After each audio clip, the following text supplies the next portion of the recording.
Hi, hello. Just got back from rehearsal. I just wanted to speak and talk about what I've been thinking about for a few days now. Today we're going to talk about self, and sadly, that's not even the point. Self is not the point. Self is never the point. Self should never be the point. We're going to talk about how much self is glorified and how much self has become a deity and how much self has become the center of life, when in the real sense that should be the last thing on the list. And I'm not saying that like, oh, you should not be self-aware or self-minded in a sense of chasing the things that matter to yourself and like going after your passions and your desires, because the Lord has definitely put the passions and desires in you. I'm saying that if every day when you wake up and every decision that you make, every choice that you make, everything that's on your mind 24/7 is to the glory of self and not to the glory of the Lord, then there's a problem.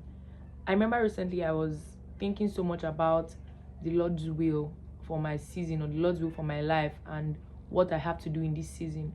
And it was bugging me so much.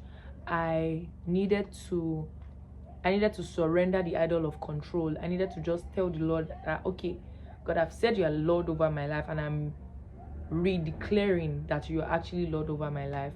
I was just very bothered about attention and influence. Like, I don't want it. Like, God, if you can actually take it away, like, I hope that people don't say, oh, I love Osele Onome, and for every reason or every item on their list as to why they love Osele Onome, the name of the Lord is not glorified.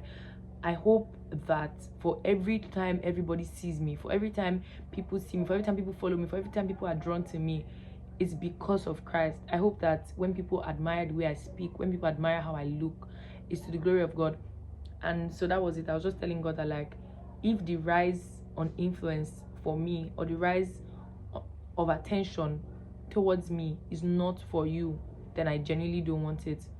And having that thought is not bad in itself, but then it was now me drowning in the depth of being scared of being seen.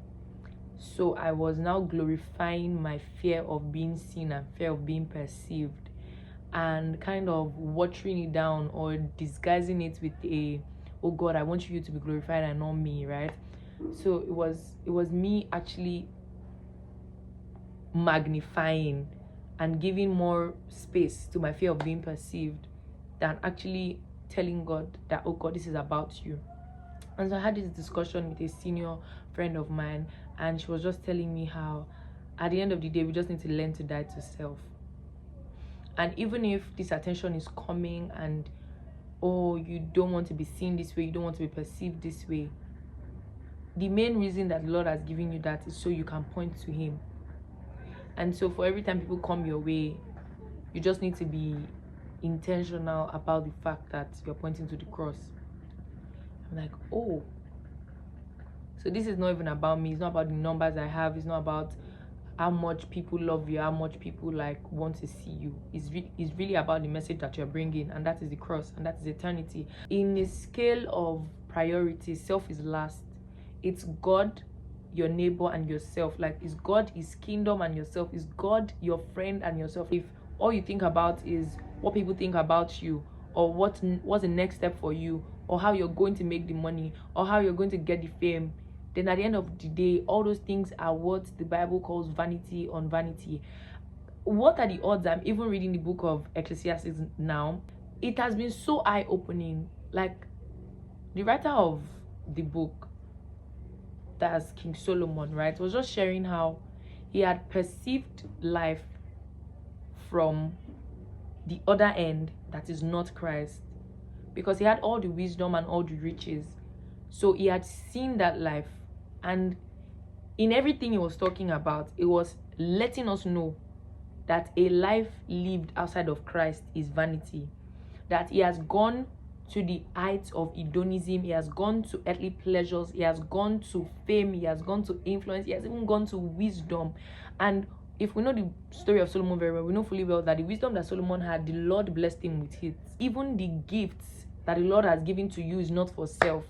And even the even the things that the Lord has blessed you with, is all vanity if Christ is not the center.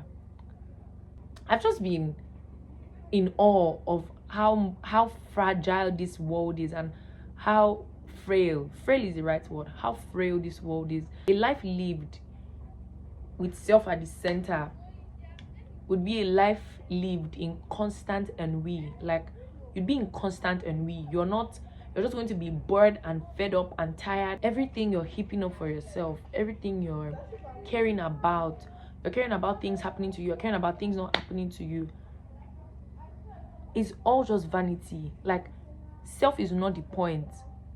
Self is not the point. Self has never been the point. Self will never be the point. I was supposed to be undressing. Get over self.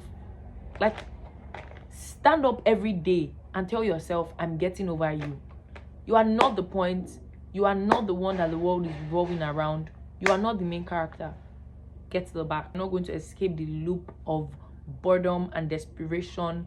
You're not going to escape the loop of tiredness and fatigue. You're not going to escape the loop of loneliness. There's no assurance that you'll be happy, because self will not even make you happy. Our joy comes from the Lord. Let's look at the other extreme of people that have failure at the back of their mind. Like, oh, I'm a failure. Oh, nobody loves me. Oh, I'm not going to be anything good. That's still self being at your center. That's still self being at the center. That you wake up every day thinking about how everybody else is doing good things aside you. You wake up every day drowning in sorrow because of self. That is still self being at the center. And shall I just chip in and say that the reason you are yet to love yourself fully is because you've not basked in the love of the Lord. And that is a possibility. I'm not saying that, like, as Christians we don't have, like, as Christians that have genuinely come to know the love of the Lord, we don't have those days that we do forget that, oh, there's a Lord that loves me, and all these things really don't matter. When your eyes are fixed on the cross, when your eyes are fixed on purpose in the Lord, when your eyes are fixed on living for something greater than self, when your eyes are fixed on the things that really matter, when your eyes are fixed on eternity, when your eyes are fixed on the kingdom, when your life is revolving around the Lord and the Lord's mind and the Lord's heart and everything that the Lord will have you do, you get over self. I always pray this prayer: Lord, more of you and less of me. Because more of me and more of him can't coexist. More of you and more of the Lord cannot coexist. If you're in a journey to loving the Lord more, if you're in a journey to God, if you're in a journey to eternity, which is a journey we all should be on, then self just has to go. Self just has to die. Self just has to be put behind. Because you can have just one Lord. You can't have two masters. You can't serve two masters. Scripture literally says you can't serve two masters. And when we think about it, we think about, oh, my phone as an idol, oh, money as an idol. Self can be an idol. You can worship self. You can build an altar for self. And you don't exactly have to say, oh, bring me nail and wood. Let me build an altar for self. If you search your heart and you realize that you're living for self, you wake up every day with self in mind. You wake up every day glorifying self pleasures, glorifying earthly pleasures. You built an idol, and you've automatically put the Lord beneath. And in surrendering self, things will work out for self more than you imagined. Like in saying, God, I'm not going to worry about a job, I'm not going to worry about money, I'm not going to worry about what to eat, while still doing what you're supposed to do, by the way. Not that you say, God, I'm not going to worry about work and sit at home and not like do what you're supposed to do. But in surrendering your pleasures and your desires and your heart want and self to Christ will manage self better than you will. The Lord will manage self better than you will. The Lord would steward self better than you will. And so this is a give and take situation. Give me you, Lord, and I give you me. And while you place Christ as the center, You are always at the center. And so now think about it. If self is the center of your life and you are the center of God's life, who has placed God at the center? Because we know that we are at the center of God's heart. We are on his minds daily. We are on his heart daily.